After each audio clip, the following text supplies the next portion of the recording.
Break के बाद आपका एक बार फिर स्वागत है।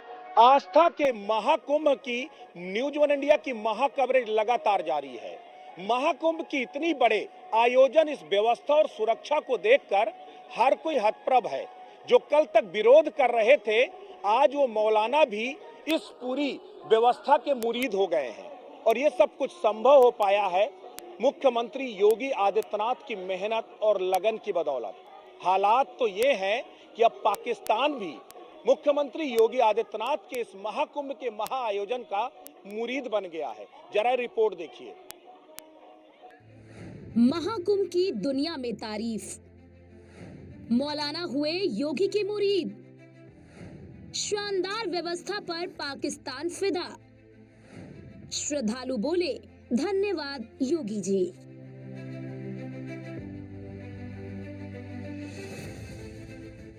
भव्य, दिव्य और अलौकिक महाकुंभ की शुरुआत हो गई है। संगम नगरी का विहंगम नजारा देखकर हर कोई उत्साहित है। इतने बड़े महाकुंभ की व्यवस्था को देखकर हर कोई हैरान है। ये सोचने पर मजबूर है कि महाकुंभ की इतनी बेहतरीन व्यवस्था कैसे की गई होगी। महाकुंभ में आपने जितनी व्यवस्था देखी है, ये सब मुख्यमंत्री योगी आदित्यनाथ की मेहनत का परिणाम है। मुख्यमंत्री योगी आदित्यनाथ ने कई बार प्रयागराज का दौरा कर तैयारियों को परखा। श्रद्धालुओं के लिए व्यवस्था में कोई कमी न रह जाए, इसके लिए खुद जमीन पर उतरकर एक एक तैयारी को बारीकी से देखा और सुरक्षा का ऐसा अभेद्य घेरा तैयार किया जिसको भेदना तो दूर, भेदने के लिए सोचना भी मुमकिन नहीं है। महाकुंभ की व्यवस्थाओं को देखकर श्रद्धालु मुख्यमंत्री योगी आदित्यनाथ की तारीफ कर रहे हैं। अपने मोदी जी का और योगी जी का धन्यवाद करना चाहती हूँ कि उन्होंने इतनी अच्छी व्यवस्था यहाँ पे की है। इतनी बड़ी तादाद में दुनिया को संभालना छोटा काम नहीं है। हम आए हैं जम्मू कश्मीर से, ये मेरा तीसरा कुंभ है और मैं सभी को यही बोलना चाहती हूँ कि आप सभी सनातनी घर से निकले, अपने इस पर्व को देखें। योगी जी ने जितने भी व्यवस्था की है या मोदी जी ने की है, आने वाले टाइम में जितने भी कुंभ होंगे, लोग देखेंगे कि प्रयागराज का जो कुंभ है वो आने वाले कुंभ के लिए भी लोगों को प्रोत्साहित करेंगे, क्योंकि 1.25 करोड़ की जो जनता है भारत देश में, वो यही देख रही है कि इस कुंभ में जो चीज हम स्नान करने के लिए सनातनी आ रहे हैं, वो धीरे धीरे सनातनी बढ़ रहे हैं। जब से मोदी योगी जी ने सनातन का जीर्णोद्धार किया, पहली ऐसी सरकार है भारतवर्ष में जिसने हमारे मंदिरों का जीर्णोद्धार किया।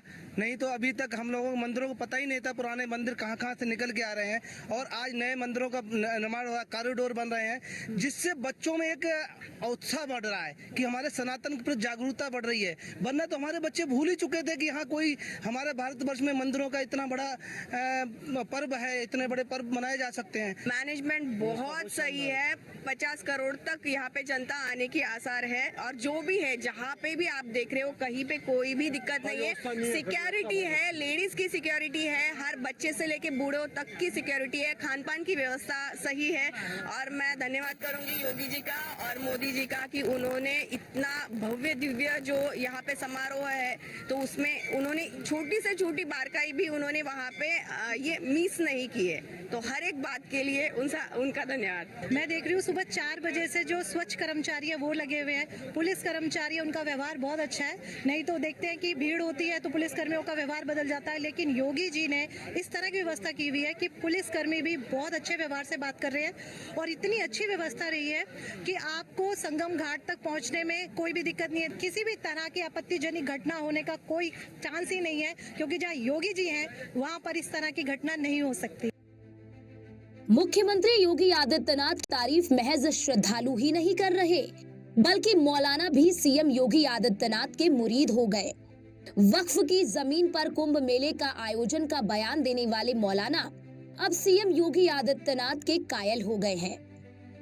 अब वो मुख्यमंत्री योगी आदित्यनाथ की तारीफ करते थक नहीं रहे। ऑल इंडिया मुस्लिम जमात के अध्यक्ष मौलाना शहाबुद्दीन रजवी ने एक बयान जारी कर महाकुंभ की शानदार तैयारियों के लिए सीएम योगी आदित्यनाथ की जमकर तारीफ की। उन्होंने कहा कि जो पाकिस्तान कभी भारत की तारीफ नहीं करता, वो पाकिस्तान भी महाकुंभ की तैयारियों को देखकर तारीफ कर रहा है। महाकुंभ मेले के शानदार और बेहतरीन इंतजामात को देख करके अब वो लोग भी तारीफ कर रहे हैं जो लोग हिंदुस्तान से बाहर हैं और हमेशा हिंदुस्तान की बुराइयां करते हैं और हिंदुस्तान के खिलाफ बोलते रहते हैं। और वो पड़ोसी देश है पाकिस्तान।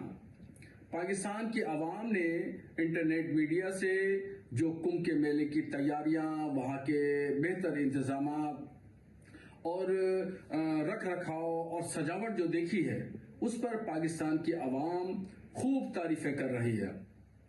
तो ये मुख्यमंत्री योगी आदित्यनाथ जी के इंतजामात हैं। उन्होंने श्रद्धालुओं के रहने सहने खाने पीने की जो व्यवस्थाएं की हैं, उन व्यवस्थाओं की ये पूरी दुनिया कायल हो गई है, पूरी दुनिया तारीफ कर रही है।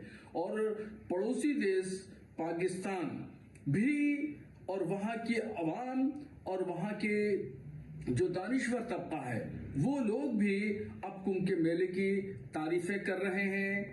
जबकि ये पाकिस्तान वो पाकिस्तान है जिसने हमेशा हिंदुस्तान के तमाम खूबियों की, हिंदुस्तान की अच्छाइयों को एक गलत परिप्रेक्ष्य में, गलत पस मंजर में पेश किया और हमेशा वो इस तरीके से हिंदुस्तान के खिलाफ बोलता रहता है। मगर अब वो कुंभ मेले के शानदार इंतजामात को देख करके वो भी तारीफ करने के लायक हो गया है और वो भी मजबूर हो गया है कि कुंभ के मेले की तारीफ करें। तो ये है मुख्यमंत्री योगी आदित्यनाथ के इंतजामात। उन्होंने श्रद्धालुओं के रहने खाने पीने की जो व्यवस्थाएं की है, उन व्यवस्था की पूरी दुनिया कायल हो गई है। पूरी दुनिया तारीफ कर रही है। कल तक महाकुंभ पर सवाल खड़े करने वाले मौलाना अब खुद तारीफ करते नहीं थक रहे हैं। अब आप खुद भी अंदाजा लगा सकते हैं कि योगी ही यूपी के लिए क्यों जरूरी हैं। महाकुंभ की दुनिया में तारीफ, मौलाना हुए योगी के मुरीद, शानदार व्यवस्था पर पाकिस्तान फिदा, श्रद्धालु बोले धन्यवाद योगी जी।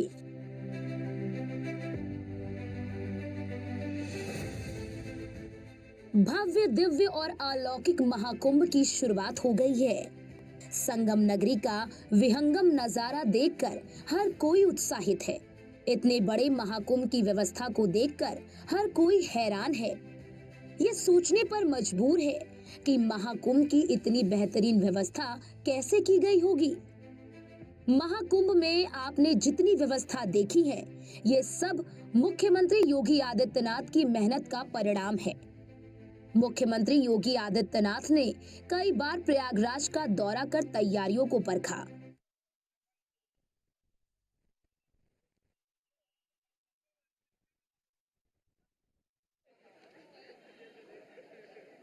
तो आस्था के महाकुंभ में आपने हमारी ये रिपोर्ट देखी कि आखिर कैसे महाकुंभ के इस महा आयोजन की पहली परीक्षा में सीएम योगी आदित्यनाथ पास हुए हैं और इस महाकुंभ की छटा को देखकर पड़ोसी देश पाकिस्तान भी गदगद हो गया है और तारीफ करने को मजबूर हो गया है। अब बात वापस लौटते हैं इस अखाड़ों के अमृत स्नान को लेकर। तो अमृत स्नान का जो वक्त है वो नजदीक आता जा रहा है और अखाड़ा क्षेत्र से हमारे सहयोगी मोहसिन खान इस वक्त मौजूद हैं। मोहसिन, आप अखाड़ों की व्यवस्थाएं देख रहे हैं। पिछले काफी दिनों से आप लगातार अखाड़ों को कवर कर रहे हैं। ये एक महोत्सव जैसा है जिसकी तैयारी लंबे समय से अखाड़े करते हैं। अब वो वक्त आ गया है जब पहला अमृत स्नान होने जा रहा है। क्या तैयारियां देख रहे हैं? देखिए, बिल्कुल ब्रजेश जी, आपने ठीक कहा है कि इस अमृत स्नान को लेकर पिछले एक लंबे समय से अखाड़ों में तैयारियां चल रही थी।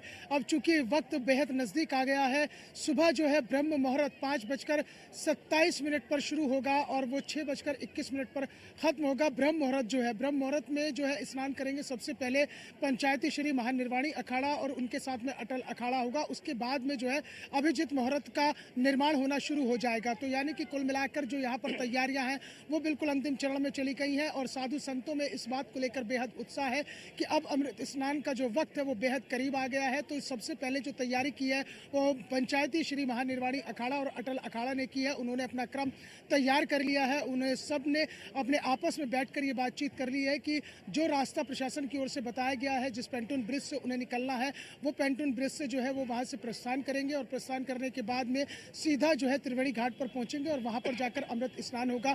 तो उसको लेकर एक भव्यता, एक दिव्यता किस तरह से होने वाली है, इसी पर सभी की नजरें टिकी होंगी, क्योंकि पूरी दुनिया का सबसे बड़ा महाकुंभ जो है वो प्रयागराज की धरती पर होने जा रहा है। और अमृत स्नान जिसके अपने आप में एक बहुत बड़ा महात्म्य है। मकर संक्रांति पर ये अमृत स्नान, पहला अमृत स्नान होगा, दूसरा अमृत स्नान 29 जनवरी को मौनी अमावस्या पे होगा और तीसरा अमृत स्नान 3 फरवरी को बसंत पंचमी पर होगा।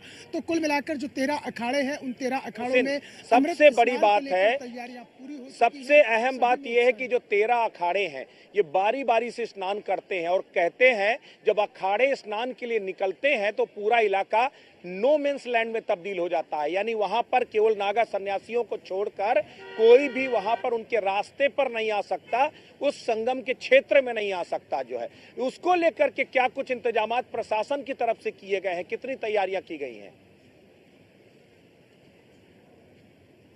देखिए, मैं आपको बता दूं कि जिस तरह से आपने जिक्र किया है कि नो मैंस लैंड में पूरा तब्दील हो जाता है जिस वक्त अखाड़े स्नान करने के लिए निकलते हैं, तो उसको लेकर जो मेला प्रशासन है उन्होंने तैयारियां पूरी कर ली है। जो पेंटून ब्रिज है जिससे आगमन और प्रस्थान होगा अखाड़ों का, उनको आज पूरी तरह से वहां पर मॉक ड्रिल की गई है। और सबसे बड़ी बात यह है कि जिस वक्त ये अखाड़े आगमन होगा इनका त्रिवेणी घाट की तरफ और जिन पेंटून ब्रिज से आगमन होगा उनके दोनों छोर पर, यानी कि स्टार्टिंग पर और एंडिंग पॉइंट पर जो है सेंट्रल पैरामिलिट्री फोर्सेज और उसके अलावा जो है एटीएस कमांडो को वहां पर तैनात कर दिया गया है और उनकी वहां पर ड्यूटी जो है राउंड में लगाई गई है। इसके अलावा जो है 3 लेयर वहां पर बनाई गई है।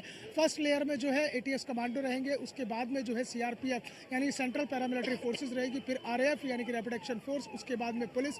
तो इस तरह से सुरक्षा का पूरा खाका तैयार किया गया है और वहाँ फिर जो है आम श्रद्धालु जो है उन्हें काफ़ी दूर रखा गया। वहाँ कोई भी नजर नहीं आएगा, सिर्फ और सिर्फ जो साधु संत हैं, जो आचार्य महामंडलेश्वर है, नागा सन्यासी हैं, इनका जो है पूरा का पूरा एक जन सैलाब उमड़ा हुआ वहाँ पर नजर आएगा। तो जो सुरक्षा है वहाँ की बिल्कुल चाक चौबंद की गई है और चप्पे चप्पे पर निगरानी की जा रही है। इसके साथ ही साथ इंटेलिजेंस इनपुट को अलर्ट मोड पर कर दिया गया है, क्योंकि वो अखाड़ों के अंदर जो है मौजूद है इंटेलिजेंस यूनिट और वो वहाँ से सबसे बड़ी बात ये है कि वो अवैध सुरक्षा घेरा तैयार किया जाता है। वो एक तरह से जो जेड प्लस सिक्योरिटी की तरह होता है, वो पूरा अवैध सुरक्षा घेरा अखाड़ों के लिए तैयार किया जाता है कि आखिर किस तरीके से अखाड़े जो है वहां पर स्नान के लिए जाएंगे। और जो सबसे बड़ी बात यह है कि हम लोगों ने अतीत में वो तमाम घटनाएं भी देखी हैं कि जब कई बार ऐसा हुआ है जब अखाड़े आमने सामने आ गए हैं, यानी कि जाने वाले अखाड़े और आने वाले अखाड़े या फिर संगम स्थल में वो अखाड़े आकर के भिड़ गए और कई बार संघर्ष भी देखने को मिला। यानी ये भी एक बड़ी चुनौती होती है प्रशासन के बीच में कि जब जो है पहला अखाड़ा स्नान कर रहा हो तो उसे समय रहते वहां से निकाल दिया जाए ताकि दूसरा अखाड़ा वहां पर आ सके। तो एंट्री और एग्जिट ये जो प्लान है वो अपने आप में बेहद अहम है, इसलिए जो है वो भी एक चुनौतीपूर्ण होता है। देखिए, बिल्कुल जाहिर तौर पर आपने बिल्कुल ठीक कहा है, एक बहुत बड़ा चैलेंज होता है, क्योंकि जो एक पहला अखाड़ा जब स्नान करने के लिए निकलेगा और वो जब वहाँ पर पहुँचेगा, क्योंकि 40 मिनट का समय निर्धारित किया गया है घाट पर, 40 मिनट तक एक अखाड़ा स्नान करेगा और उसके बाद वो अखाड़ा जो है प्रस्थान कर जाएगा वापस अपने अखाड़े के लिए, जहाँ वो अखाड़ा क्षेत्र में उनका पूरा अखाड़ा बना हुआ है। इसमें देखिए 2 चीज़ें की है मेला प्रशासन ने। जो मेला प्रशासन से जुड़े हुए आला अधिकारी हैं, पुलिस प्रशासन के आला अधिकारी हैं, उसके अलावा जो सीनियर IAS और IPS ऑफिसर्स हैं, उन्होंने कई राउंड की जो है बातचीत जो है अखाड़ों से की है और उन सब के बीच में बैठकर इस बात पर सहमति जताई है कि उस समय रहते वहां से जो है घाट को खाली कर देंगे। और इसमें दूसरी सबसे बड़ी बात यह भी की गई है कि जब पहला अखाड़ा स्नान करके निकलेगा तो वो जब दूसरे रास्ते से निकलेगा तो उस समय के भीतर, उस समय के अंतर को देखा जाएगा कि कितने समय में ये अखाड़ा प्रस्थान करेगा अपने अखाड़े में, तब दूसरा अखाड़ा जो है वहां से आगमन होगा उसका त्रिवेणी घाट के लिए। तो वो समय का बहुत महत्वपूर्ण एक चुनौती है प्रशासन के ऊपर। आप जहां पर खड़े हैं मोहसिन, जहां पर खड़े अगर आप वो पीछे की तस्वीर दिखा पाए ताकि दर्शक समझ सके कि आखिर किस तरह से इंतजामात हैं या फिर वो अखाड़ा क्षेत्र किस तरीके से पूरा रेगुलेट किया गया है।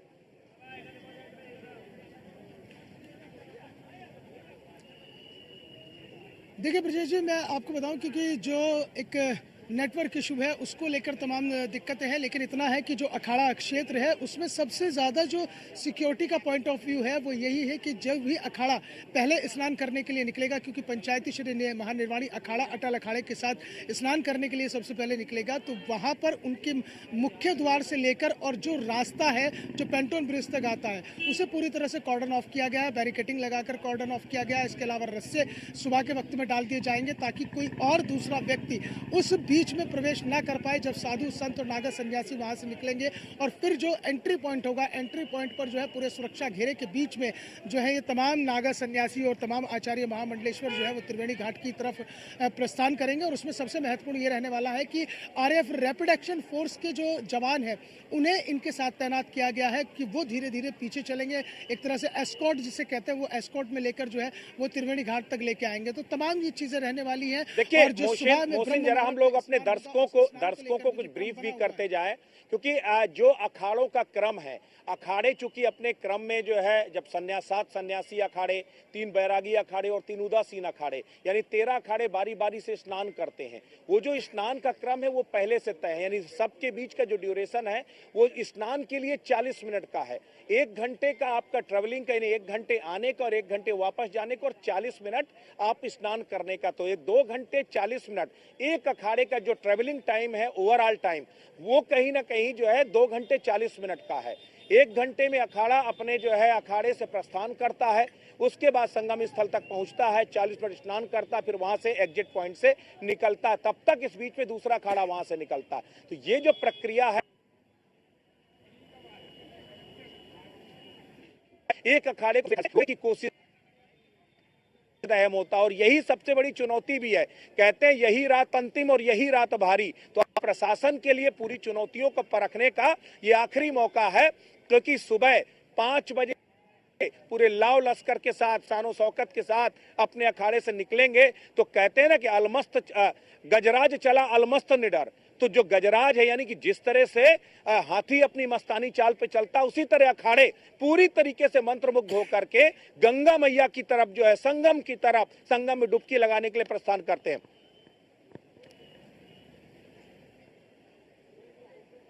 और चूंकि लगातार हम लोग जो एक एक जगह से वो तस्वीरें दिखा रहे हैं, वहां से अपडेट्स लेने की कोशिश कर रहे हैं, हमारे तमाम सहयोगी अलग अलग जगह पर जुड़े हुए हैं। पवन पटेल हमारे सहयोगी जुड़े हुए हैं। पवन, आप किस जगह पर हैं और आप बताइए कि अखाड़े का जो अमृत स्नान है उसको लेकर क्या कुछ तैयारियां हैं और कितनी चुनौतीपूर्ण है ये पूरा स्नान? देखिए ब्रजेश जी, जिस तरीके से दिव्य भव्य सुरक्षित डिजिटल महाकुंभ की जो तैयारी थी उसकी शुरुआत आज पौष पूर्णिमा स्नान के साथ हो गई। और आज अगर हम प्रयागराज की बात करें तो पौष पूर्णिमा स्नान पर्व में ही 1 करोड़ से अधिक श्रद्धालु गंगा यमुना अदृश्य त्रिवेणी के संगम में आस्था की डुबकी लगा चुके हैं, जबकि कल मकर संक्रांति का स्नान पर्व है और ये अमृत स्नान है। इस अमृत स्नान का साक्षी बनने के लिए, उस ऐतिहासिक क्षण में शामिल होने के लिए, पुण्य की डुबकी लगाने के लिए, पुण्य के भागीदार बनने के लिए जो लाखों करोड़ों श्रद्धालु हैं वो प्रयागराज में बीते कल से ही डेरा जमाए हुए हैं, क्योंकि आज पौष पूर्णिमा स्नान पर्व के साथ महाकुंभ की शुरुआत होगी। और इस समय हम प्रयागराज के उस रास्ते पर हैं जहां पर ब्रह्म मुहूर्त में जो पवित्र अखाड़े हैं वो संगम में डुबकी लगाएंगे, जिसके बाद माँ गंगा और भी ज्यादा पवित्र हो जाएंगी। और ये वही मार्ग है, हम अपने दर्शकों को दिखा दें कि करीब 3 बजे भोर से जो पवित्र अखाड़े हैं वो इसी मार्ग से संगम की ओर जाएंगे और पूरे लाव लश्कर के साथ, पूरे शानो शौकत के साथ संगम में डुबकी लगाएंगे। उसके बाद जो लाखों करोड़ों श्रद्धालु हैं जो इस ऐतिहासिक पल के लिए इंतजार कर रहे हैं, प्रयागराज में आकर विभिन्न स्थानों पर, कोई खुले आसमान के नीचे, कोई अन्य स्थानों पर रुके हुए हैं कि हम पुण्य की वो डुबकी लगा ले, जब वो महाकुंभ के इस ऐतिहासिक पल के साक्षी बनेंगे। तो ये जो तैयारी है उसको निश्चित रूप से जमीनी स्तर पर अगर कहा जाए तो बीते कल से ही हम सब देख रहे हैं। हमने कई स्थानों पर श्रद्धालुओं से बात किया कि आखिर किस तरीके से तस्वीरें उनको नजर आ रही हैं, तो श्रद्धालुओं ने उत्तर प्रदेश सरकार का, प्रदेश के मुख्यमंत्री योगी आदित्यनाथ का आभार जताते हुए उन तस्वीरों के बारे में बताया जो महाकुंभ के दौरान पूरे भारत में लोगों को पहली बार देखने को मिली। चाहे हम सुरक्षा की बात करें, व्यवस्थाओं की बात करें, अन्य जो व्यवस्था है उसकी बात करें, तमाम जो व्यवस्था है वो भी लोगों ने सराहा है। और ये तस्वीरें कल जब ऐतिहासिक बनेंगी, इस पूरे ऐतिहासिक क्षण को, इस पवित्र गंगा यमुना अदृश्य त्रिवेणी के संगम में करोड़ों श्रद्धालु आस्था की डुबकी लगाएंगे। उसके लिए बीते कल से ही श्रद्धालुओं का जो रेला है, जो जन सैलाब है, वो प्रयागराज के संगम तट के साथ साथ जो विभिन्न सड़कें हैं वो भी पटी हुई हैं, क्योंकि बीते कल से ही प्रयागराज में मौसम ने करवट बदल लिया। हालांकि बिल्कुल बीते पवन कल पवन आप रहिए और इस आस्था के महाकुंभ की मेगा कवरेज लगातार। इस वक्त मौका है एक छोटे से ब्रेक का, और ब्रेक के बाद वापस लौटते हैं और फिर चर्चा करेंगे कि आखिर अखाड़ों का अमृत स्नान कैसा होगा।